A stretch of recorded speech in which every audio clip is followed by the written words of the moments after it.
Hello, everyone. Have you ever looked at a monument, a building, a landmark, and felt deep in your bones that its accepted story was a lie? What piece of local lore in your town has always seemed just a little too convenient? The structure they call the Sparrowhead Light, perched on the most desolate and wind-lashed point of an uninhabited island off the Maine coast, is one such place. The official history, the one you'll find in faded tourist pamphlets and dry maritime registers, is charmingly simple. It tells of a reclusive Gilded Age industrialist, a Mr. Alistair Finch, who in the late 1940s commissioned the Lighthouse as a grand, posthumous tribute to his beloved wife Eleanor, who had adored the sea. It was, they say, a folly of love, a beacon with no practical purpose other than to stand as a testament to one man's enduring grief. It was never commissioned by the Coast Guard, never appeared on official navigational charts as a guide for shipping, and its light, a peculiar pulsating glow, was said to be intentionally too weak and erratic to be of any real use.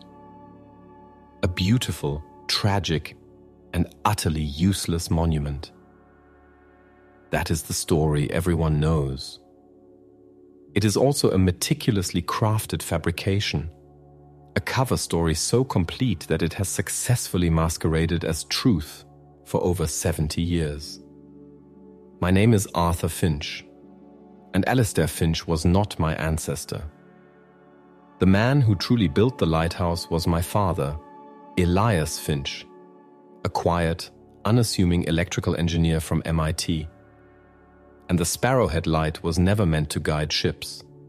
It was designed to hunt them. Its purpose was not to cast a gentle light upon the waves, but to listen to the crushing darkness of the abyss, and to whisper secrets into the deepest, most silent corners of the world. My father's work began not with a blueprint for a tower of love, but with a summons to a windowless room in Washington, D.C. in 1948. A room where the air was thick with the chilling new vocabulary of the Cold War. He was presented with an impossible problem: how to maintain constant, secure communication with the new fleet of nuclear-powered submarines, vessels designed to be the nation's ultimate insurance policy. These submarines needed to stay hidden for months at a time, running deep and silent beneath thousands of feet of signal-blocking seawater. Radio waves, the lifeblood of communication, die almost instantly in salt water. The Navy could only communicate with its submerged fleet through massive, vulnerable, very low frequency VLF broadcast stations on land, which sent out signals that could be detected by anyone, or by asking a submarine to risk exposure by raising an antenna to the surface. It was a crippling vulnerability. The man across the desk, someone my father only ever referred to as the curator in his journals, slid a single photograph across the polished table. It was a stark, black and white image of a traditional lighthouse. "We need to build one of these, Mr. Finch," the curator had said, his voice devoid of any warmth. "But its lantern will not be for sailors. It will be a voice that speaks only to our ghosts beneath the sea. And no one, not your family, not the public, not even most of the men who build it, can ever know its true purpose." My father, a man who had spent his life solving puzzles of circuits and frequencies, was being asked to help build the most elaborate lie ever constructed of stone and steel. The story of Alistair and Eleanor Finch was born in that room, a fiction to cloak a terrifying reality. The funds were routed through a labyrinth of shell corporations and philanthropic trusts, creating a paper trail that led to a fictional, heartbroken billionaire. The island, Sparrowhead Point, was chosen for its isolation and, more importantly, for its unique geological properties. A deep, stable granite foundation that plunged directly into the abyssal plain of the Atlantic. It was the perfect anchor for what my father was about to design, He returned home that week, a changed man. The easy light in his eyes was replaced by a guarded, distant focus. He told my mother he'd taken a long-term contract with a private firm, working on a memorial project. It was the first of 1,000 lies, small and large, that would come to define his life and, by extension, my own childhood. He was building a monument, all right. Not to a dead woman named Eleanor, but to the chilling doctrine of mutually assured destruction. He was building a weapon disguised as a love letter, and its silence would be its most powerful attribute, a silence that began with his own. My father's journals from that period, which I only found decades after his death, are filled not with emotional prose, but with frantic, cryptic equations, sketches of impossible-looking antenna arrays, and notes on the resonant frequency of salt water at extreme pressures. Interspersed between these are single, haunting lines. "How do you build a secret big enough to hide the end of the world?" he wrote one night. "You build another world on top of it." The Sparrowhead Light was that other world, a fairy tale in granite and glass. But I grew up in its shadow, always sensing the cold, hard reality that lay beneath the story. I saw it in the way my father would stare out at the ocean, not with wistful memory, but with the focused intensity of a man listening for a sound no one else could hear. The first lie was the name on the deed, but the most profound deception was the structure itself. Every single element of the Sparrowhead Light, from its foundation to its lantern, was a piece of misdirection, a component of a machine masquerading as architecture. The construction, which began in the spring of 1950, was an operation of staggering complexity and secrecy. Officially, it was managed by a private construction firm, Atlantic Memorial Builders, a company that existed only on paper. The real oversight came from a small, detached unit of the US Navy's Silent Service and the Army Corps of Engineers, all operating in civilian clothes. The workforce was a mix of carefully vetted contractors, sworn to secrecy with threats that were anything but veiled, and a core group of plainclothes Navy Seabees and technicians who were passed off as specialist artisans. The island was declared off-limits, ostensibly to protect the privacy of the grieving Mr. Finch, but in reality, it was guarded by a US Marine detachment bivouacked on the far side of the island, with standing orders to challenge any vessel that came within a 5-mile radius. The first sign that this was no ordinary lighthouse was in the foundation. My father's design required something far beyond what was needed to support a simple stone tower. The excavation went down hundreds of feet into the island's granite bedrock, far deeper than necessary for structural stability. Within this subterranean complex, shielded by tons of rock and reinforced concrete, they built the heart of the facility: the power generation plant, the cooling systems, and the primary signal processing room. It was a bunker, a military-grade installation hidden beneath the quaint footprint of a lighthouse.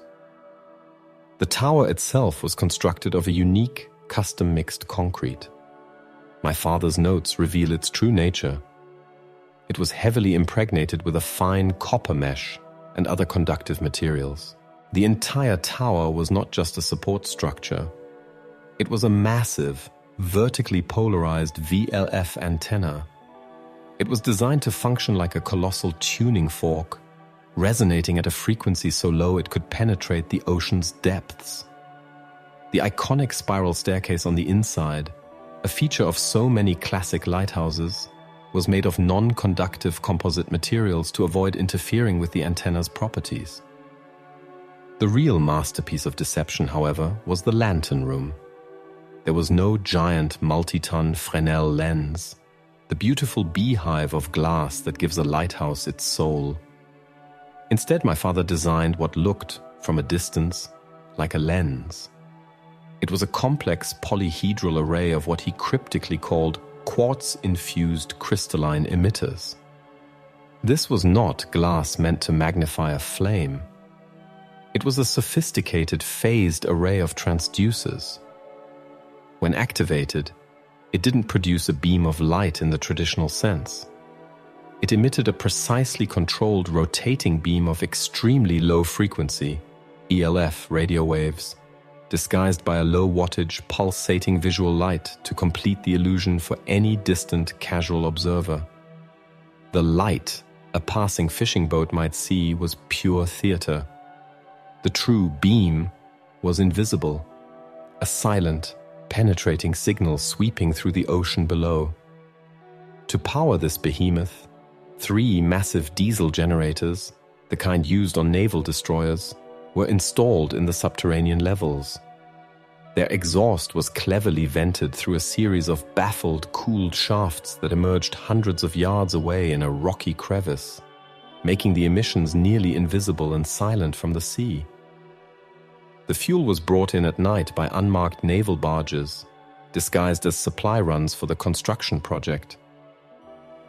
My father spent months on that island during the construction, living in a temporary barracks with the other Corps personnel. His letters to my mother from that time are masterpieces of omission, filled with mundane details about the weather, the challenging stonework, and the beauty of the coastline. He never once mentioned the hum of the generators, the strange, sterile feel of the control room, or the constant presence of armed guards. He was living a double life, one of a simple engineer on a vanity project, the other of a key architect in America's nuclear defense strategy. One of his journal entries from this time captures the sheer audacity of the project. "They tested the primary resonator today," he wrote. "The entire tower thrummed with a power you could feel in your teeth. A half-mile offshore, a test buoy submerged to 800 feet received a perfect 3-word data burst. On the surface, the light just blinked, a faint pulse against the fog. God help us, it works. The lie is complete. It is beautiful, and it is terrifying." The Sparrowhead Light was never built to commemorate a lost love. It was built to prevent a global one from ever being fought. Its foundation wasn't set in grief, but in the cold, hard calculus of deterrence. Each stone was a secret, each wire a whisper, and its lantern, a lie to the world, was a promise of vengeance to the enemy lurking below. The true genius of Sparrowhead Light, and the core of my father's contribution, was not just in its disguise, but in its revolutionary approach to a fundamental problem of physics. To understand what made it so vital, you have to understand the ocean. Seawater is an excellent electrical conductor, which means it's a terrible medium for conventional radio waves. High-frequency signals, like those from a standard radio station, are absorbed within a few feet. To communicate with a submarine hundreds of feet deep, you need a different kind of signal, one with a wavelength so long it can be measured in miles.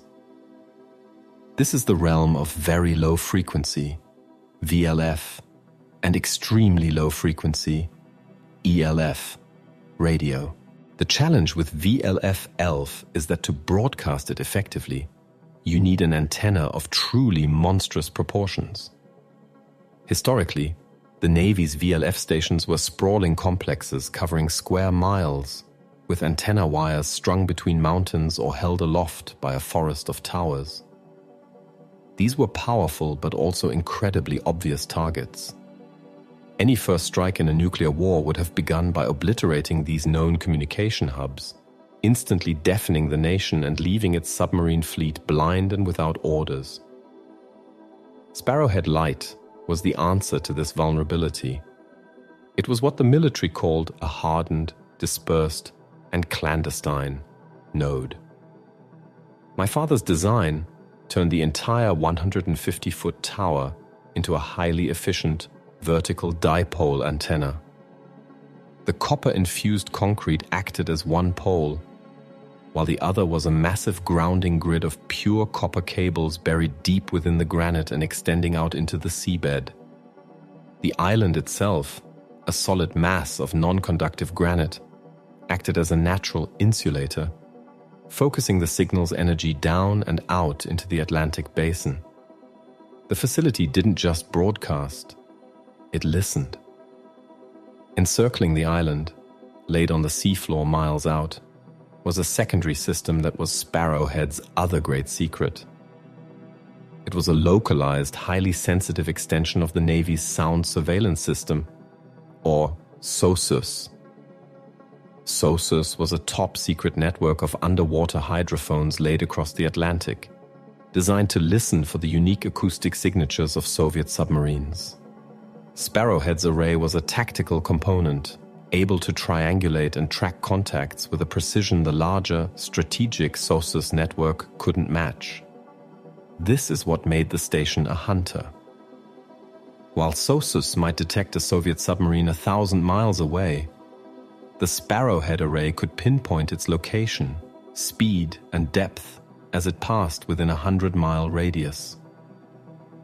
The brain of the operation was in the subterranean control room. It was a space that looked like something out of science fiction, a stark contrast to the rustic stone tower above. Banks of humming reel-to-reel tape recorders, oscilloscopes displaying green, dancing lines, and cryptography machines filled the room. A crew of no more than a dozen men worked here in rotating shifts, 24 hours a day. These were not lighthouse keepers. They were naval cryptographers, sonar technicians, and communications specialists. Their job was to listen to the whispers from the deep picked up by the hydrophones, to analyze the acoustic data, and, if ordered, to speak back. The communication process was a marvel of covert engineering. A submerged US submarine, the Ghost my father wrote about, would trail a long, thin antenna wire. It couldn't transmit, as that would give away its position, but it could receive. The data bursts from Sparrowhead were not voice transmissions. They were highly compressed, encrypted digital messages, encoded into the ELF pulses generated by the lantern. A typical message might last only a few seconds, but could contain new targeting coordinates, intelligence updates, or, most chillingly, the go code from the National Command Authority to launch its nuclear missiles. The light that a mariner might see from a distance, that gentle, rhythmic pulse, was a carefully choreographed deception. Its timing and pattern were not random. To the initiated, the sequence of flashes was itself a low bandwidth message, a status indicator. A particular sequence might mean all clear, while another could signal stand by for priority message. For over 30 years, the men of Sparrowhead Point lived a life of profound isolation and secrecy. They would be brought to the island by submarine or, in bad weather, by a helicopter that landed on a small pad hidden in a cove. They worked 2-week shifts, cut off from the outside world. They knew they were at the absolute forefront of the Cold War, a silent tripwire in the global standoff. They were keepers of a secret, watching over a light that was never meant to be seen, and listening to a silence that held the fate of the world. My father's journals described it as living inside a drum. The constant low hum of the machinery, the palpable energy of the antenna, and the immense crushing pressure of the secret they all carried. The Sparrowhead light wasn't a beacon of hope. It was a trigger, a voice that, if ever used in anger, would be the prelude to the end of the world. It was a weapon perfected to the point that its greatest triumph would be to never be used at all. Life at what the crew internally called the point was a study in controlled monotony, a deliberate routine designed to combat the immense psychological pressure of their mission. The 12-man crew, led by a junior officer, usually a lieutenant, was a hand-picked team of specialists. They were chosen not just for their technical skills, but for their psychological stability. The Navy knew that confining a dozen men in a subterranean bunker on a deserted island for extended periods, with the weight of national security on their shoulders, was a recipe for conflict if the wrong personalities were mixed. The world above, in the Lighthouse Tower itself, was their decompression zone. The living quarters were Spartan but comfortable, located on the floors just below the lantern room. Each man had a small, private room. There was a shared galley and a common area with a well-stocked library, a movie projector with a rotating selection of films flown in on supply runs, and a collection of board games. It was a forced, artificial domesticity designed to keep their minds occupied during their off hours. My father's role, once construction was complete, was as a civilian consultant. He would visit the point for a week at a time, several times a year, to oversee system upgrades, troubleshoot technical issues, and run diagnostics. During these visits, he lived alongside the crew, and his journals provide a rare glimpse into their hidden world. The day began with the watch change. The 6 men coming off their 12-hour shift in the control room below would emerge, blinking in the daylight, their faces pale from the artificial light. They would eat, exercise. There was a small gym with weights and a rowing machine, and then try to sleep, their rest often disturbed by the faint, bone-deep hum of the generators that never stopped. The on-duty watch would descend into the pit, the windowless control room that was the station's nerve center. The first few hours were often spent running system checks. The sonar technicians would analyze the tapes from the hydrophone array, classifying the cacophony of the ocean. They learned to filter out the songs of whales, the grinding of distant seismic activity, and the noise of commercial shipping traffic, listening always for the one sound that mattered, the faint, rhythmic signature of a Soviet submarine's propeller, the hum of its reactor coolant pumps. The cryptographers, meanwhile, would monitor the secure channels from Naval Command in Norfolk, Virginia. Most of the time, the line was silent, but they had to be ready for the encrypted flash traffic that could come at any moment. The communications officer, my father's counterpart, oversaw the readiness of the VLF-ELF transmitter, the tower itself. Regular, low-power tests were conducted, sending coded messages to submerged test buoys to ensure the system was perfectly calibrated. The most surreal part of their routine was maintaining the cover story. Once a week, they would perform lighthouse duties. A crew member would go up to the lantern room and dutifully clean the crystalline emitters, just as a real keeper would polish his lens. They kept a logbook, a fake one, filled with quaint, folksy entries about the weather, passing ships, and seabirds. Fog rolled in thick as chowder this morning, one entry might read. Saw a pod of dolphins playing offshore. All is well. This log was left in plain sight, ready for any theoretical, unscheduled inspection that would never come. It was part of the theater, a prop in their elaborate play. The tension was the unspoken resident of the island. Every man knew that their quiet routine could be shattered in an instant. They ran drills constantly, simulating everything from equipment failure to a direct order to transmit an emergency action message. During these drills, the atmosphere in the pit would become electric. The officer would read the authenticated message, the comms specialist would encode it, and the system would be brought to full power. My father described the feeling of the tower being activated for a full power test. The air crackles. The fillings in your teeth ache. You can feel the rock of the island itself vibrating, a deep, resonant hum that travels up your spine. It's the sound of immense, invisible power. The sound of a giant shouting into a void.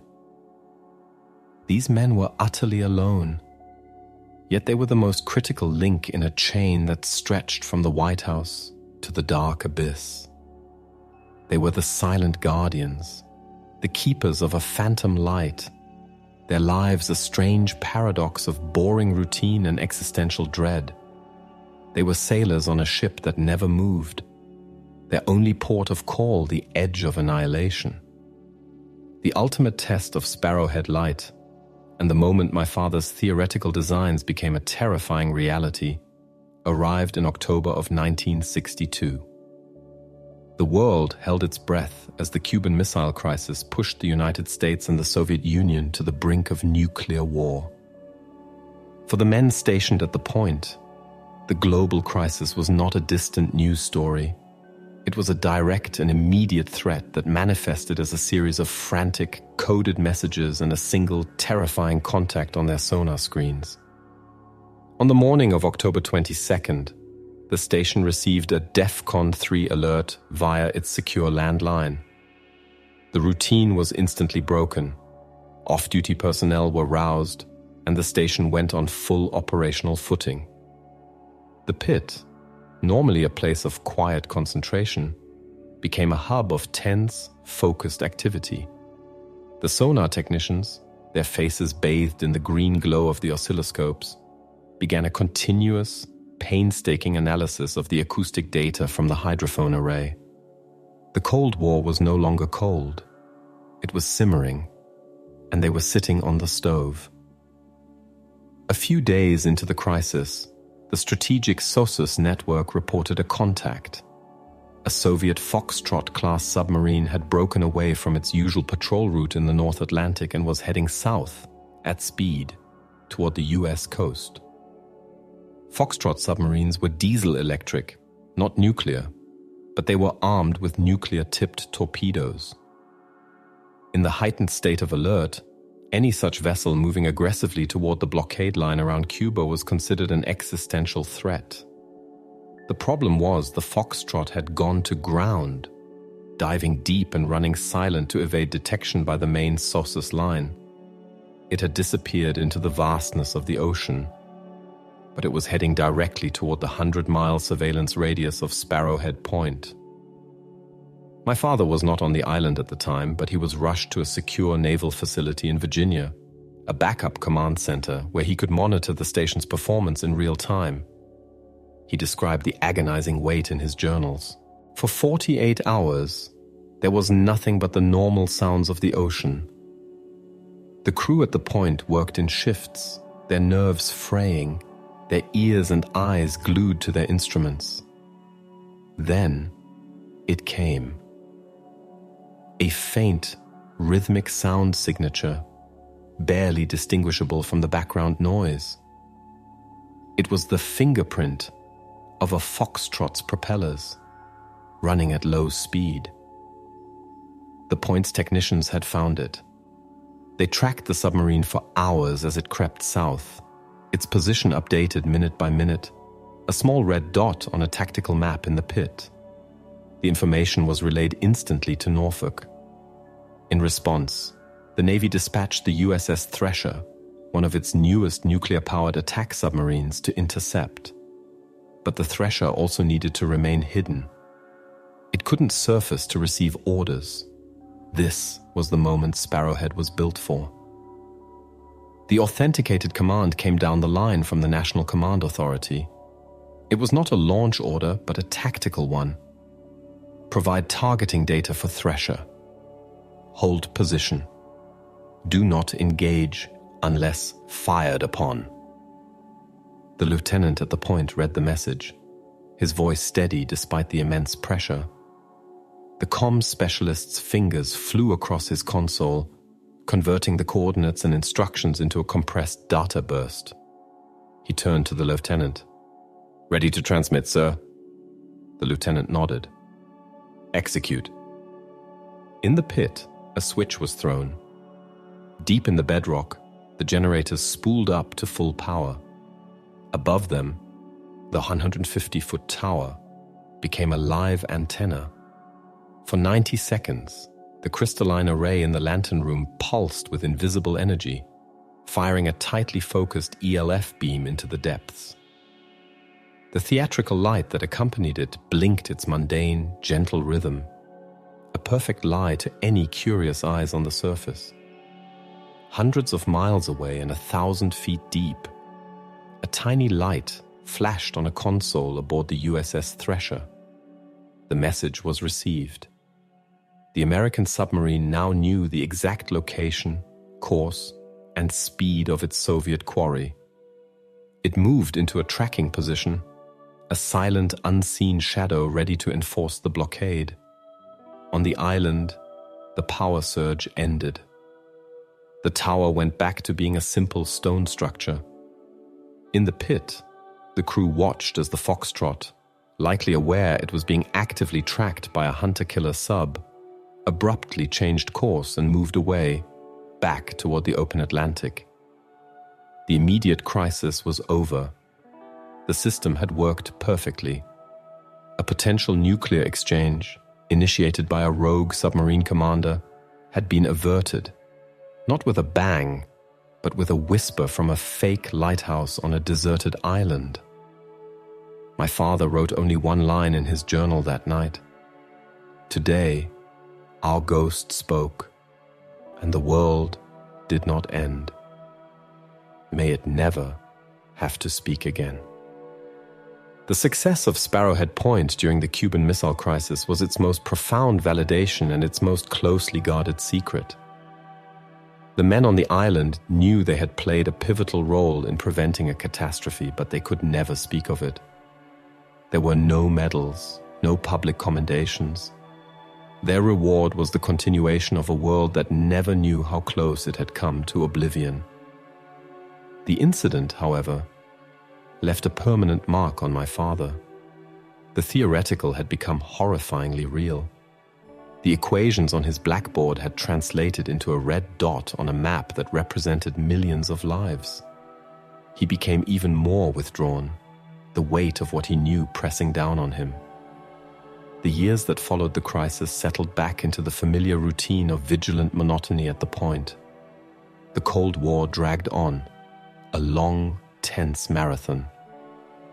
The station continued its silent watch, tracking Soviet subs, gathering intelligence, and standing ready as a vital communication link for America's undersea deterrent. Technology, however, is a relentless force. By the late 1970s and into the 1980s, new methods of communication were being developed. Satellite technology offered a more flexible, if more vulnerable, way to communicate with the fleet. Submarines were equipped with floating antenna buoys that could be released from deep water, receive a satellite data burst, and then scuttle themselves. The need for massive, fixed, and secret land-based transmitters like Sparrowhead was beginning to wane. My father's role as a consultant diminished. His visits to the island became less frequent. The cutting-edge systems he had designed were now becoming legacy hardware. He watched as the project that had been his life's secret and defining achievement slowly edged toward obsolescence. He officially retired from his consulting work in 1985. The government awarded him a civilian service medal in a small, private ceremony attended by a handful of men in dark suits. The citation was vague, praising his contributions to maritime communications, a bland euphemism for a lifetime of secrets. The decommissioning of Sparrowhead Point began in 1988, as the Cold War was finally thawing. The operation was as secret as its construction. A team from the Naval Security Group arrived on the island, not to demolish the tower, but to sanitize it. They worked for months, meticulously removing every piece of sensitive equipment from the subterranean pit. The control consoles, the cryptographic machines, the tape recorders, the sonar processors. All of it was cut up, crated, and shipped away for destruction. The massive diesel generators were disassembled and removed piece by piece. The copper grounding grid that extended into the sea was severed and left to corrode. The team's final task was to seal the entrance to the underground levels. They filled the main shaft with thousands of tons of concrete, entombing the empty control room forever. From the surface, nothing had changed. The stone tower still stood. The fake lantern room still faced the sea. They left the phony keeper's logbook on a dusty table in the living quarters. The official story of Alistair Finch's romantic folly was now the only one left. The government declassified some of the records related to the SOSUS program in the early 1990s, but any mention of Sparrowhead Point and its unique offensive communication capabilities was conspicuously absent. The project was scrubbed from history, a ghost erased from the official narrative. My father lived out his retirement in quiet frustration. He was a man bursting with a story he could never tell. He would sit for hours, looking at old photographs of the Maine coast, his face a mask of complex emotions. He had helped build one of the most remarkable and secret installations of the Cold War, a weapon that had helped keep the peace, and he was destined to be remembered only as a quiet electrical engineer who worked on private projects. He passed away in 2005, taking his secrets with him. Or so he thought. He had never been able to completely compartmentalize his life. In the attic, tucked away in an old footlocker, I found them. His journals. Dozens of notebooks filled with his precise handwriting, detailing not just the equations and schematics, but the human cost of the secret, the tension, the fear, and the immense pride in his creation. For years, I cross-referenced his cryptic notes with slowly declassified documents and naval archives. I filed Freedom of Information Act requests that were mostly denied, but occasionally, a heavily redacted report would provide a new piece of the puzzle. I pieced together the story of Sparrowhead Light, not just as a technical marvel, but as the central drama of my father's life. Last summer, I chartered a boat. The island is no longer restricted, just forgotten. From the water, the lighthouse looks exactly as it does in the old, doctored photographs. It's weathered and worn, the paint peeling, but it stands resolute against the Atlantic wind. I spent hours on that deserted shore, walking around the base of the tower, touching the strange, conductive concrete. I found the sealed entrance to the pit, now just an unnaturally flat slab of stone half covered by weeds. There was no plaque, no memorial, nothing to hint at the history buried beneath my feet. I stood in the shadow of the tower, the monument to a lie, and for the first time, I felt I understood my father completely. He was not a builder of lighthouses, but a keeper of secrets. The Sparrowhead Light was never meant to guide ships home. It was a sentinel, a silent guardian against a storm that threatened to swallow the world. Its true light was not the one that flashed across the waves, but the invisible one that held the darkness at bay. It was a monument not to a lost love, but to a war that was never fought, and to the silent, forgotten men like my father, who ensured we would never have to fight it. The world is full of such places, structures whose true stories are buried under layers of time and secrecy.